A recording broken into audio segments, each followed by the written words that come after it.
जब से इस पृथ्वी पर मानव जाति का जन्म हुआ है, तब से मनुष्य ने हमेशा ये समझने की कोशिश की है कि प्राकृतिक व्यवस्था कैसे काम करती है।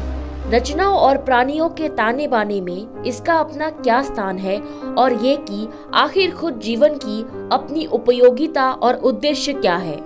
सच्चाई की इसी तलाश में जो सदियों की मुद्दत और धीर गंभीर संस्कृतियों पर फैली हुई है, संगठित धर्मों ने मानवीय जीवन शैली की संरचना की है और एक व्यापक परिचय में भी ऐतिहासिक धारे का निर्धारण भी किया है।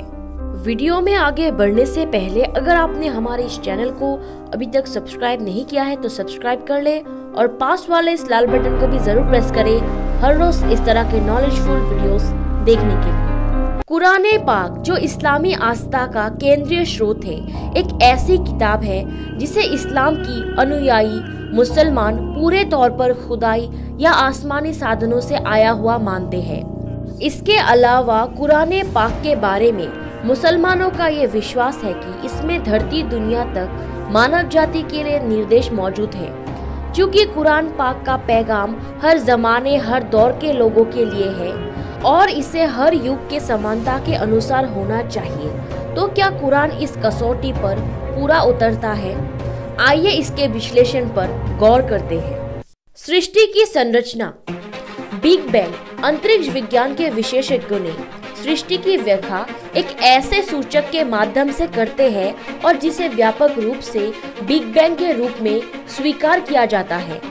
बिग बैंग के प्रमाण में पिछले कई दशकों की अवधि में शोध एवं प्रयोगों के माध्यम से अंतरिक्ष विशेषज्ञों की इकट्ठा की हुई जानकारियां मौजूद है। बिग बैंग दृष्टिकोण के अनुसार प्रारंभ में ये संपूर्ण सृष्टि प्राथमिक रसायन यानी प्राइमरी नेबुला के रूप में थी और फिर एक महान विस्फोट यानी बिग बैंग हुआ, जिसका नतीजा आकाशगंगा के रूप में उभरा। फिर वो आकाशगंगा विभाजित हुआ और उसके टुकड़े सितारे, ग्रह, सूर्य, चंद्रमा आदि के अस्तित्व में परिवर्तित हो गए। कायनात प्रारंभ में इतनी पृथक और अछूती थी कि संयोग के आधार पर इसके अस्तित्व में आने की संभावना शून्य थी। पवित्र कुरान सृष्टि की संरचना के संदर्भ से निम्नलिखित आयतों में बताता है।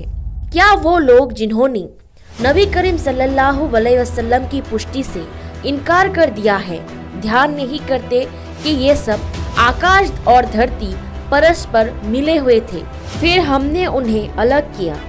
इस कुरानी वचन और बिग बैंग के बीच आश्चर्यजनक समानता से इनकार संभव ही नहीं।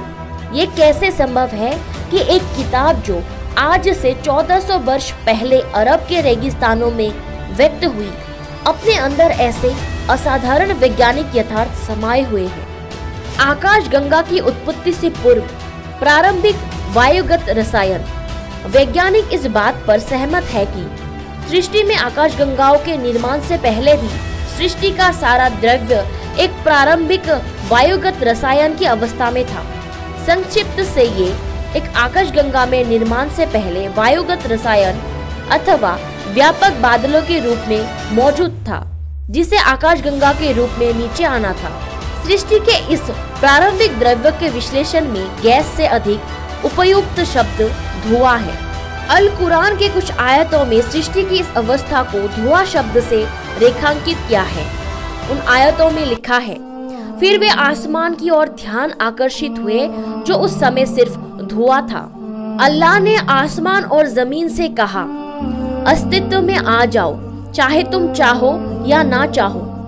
दोनों ने कहा, हम आ गए, आज्ञाकारी की तरह। एक बार फिर ये यथार्थ भी बिग बैंग के अनुकूल है, जिसके बारे में हजरत मोहम्मद मुस्तफा सल्लल्लाहु अलैहि वसल्लम की पैगंबरी से पहले किसी को कुछ ज्ञान नहीं था। बिग बैंग दृष्टिकोण 20वीं सदी यानी पैगंबर काल के 1300 वर्ष बाद की पैदावार है। अगर इस युग में कोई भी इसका जानकार नहीं था, तो फिर इस ज्ञान का स्रोत क्या हो सकता है?